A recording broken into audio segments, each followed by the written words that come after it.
Remue ménage. Remue ménage.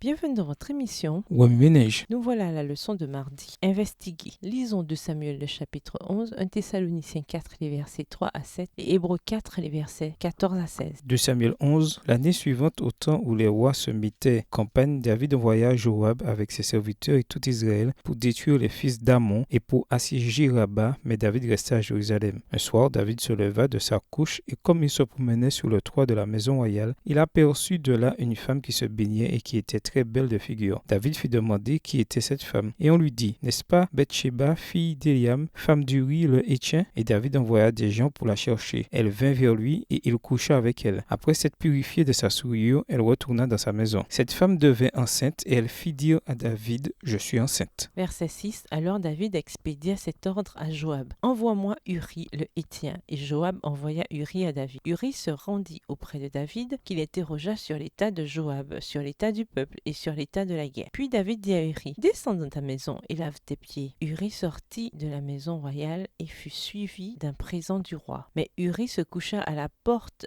de la maison royale avec tous les serviteurs de son maître et il ne descendit point dans sa maison. On en informa David et on lui dit, Uri n'est pas descendu dans sa maison. Et David dit à Uri, n'arrives-tu pas de voyage? Pourquoi n'es-tu pas descendu dans ta maison? Verset 11. Uri répondit à David, l'arche et Israël et Juda habitent sous des tentes. Mon seigneur Joab et les serviteurs de mon seigneur campent en race campagne. Et moi j'entrerai dans ma maison pour manger et boire et pour coucher avec ma femme. Aussi vrai que tu es vivant et que ton âme est vivante, je ne ferai point cela. David dit à Uri, reste ici encore aujourd'hui et demain je te renverrai. Et Uri resta à Jérusalem ce jour-là et le lendemain. David l'invita à manger et à boire en sa présence. Et il l'enivra. Et le soir, Uri sortit pour se mettre sous sa couche avec les serviteurs de son maître, mais il ne descendit point dans sa maison. Le lendemain matin, David écrivit une lettre à Joab et l'envoya par la main d'Uri. Il écrivit dans cette lettre, placez Uri au plus fort du combat et retirez-vous de lui afin qu'il soit frappé et qu'il meure. Verset 16. Joab, en assiégeant la ville, plaça Uri à l'endroit qu'il savait défendu par de vaillants soldats. Les hommes de la ville firent une sortie et se battirent contre Joab. Plusieurs tombèrent parmi le peuple, parmi les serviteurs de David,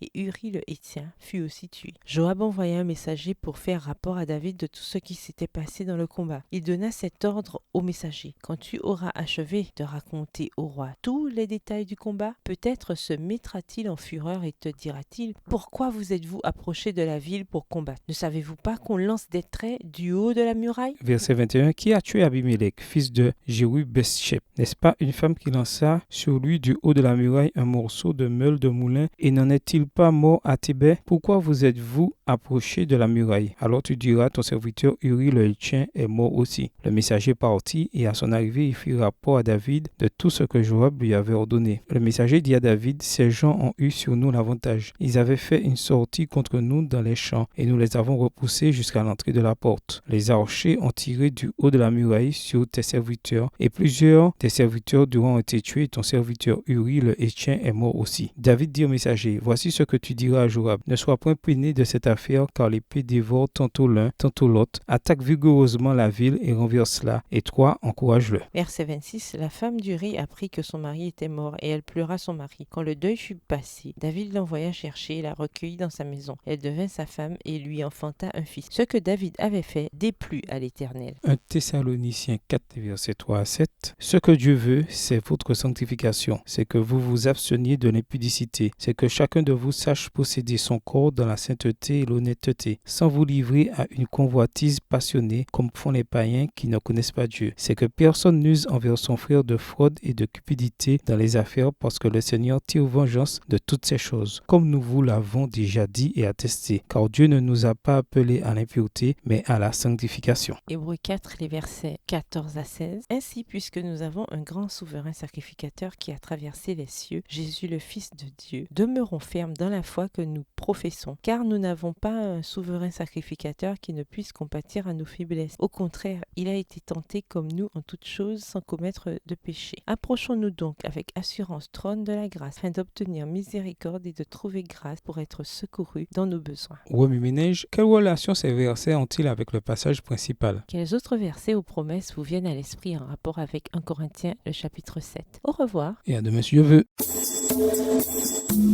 Remue ménage. Remue ménage.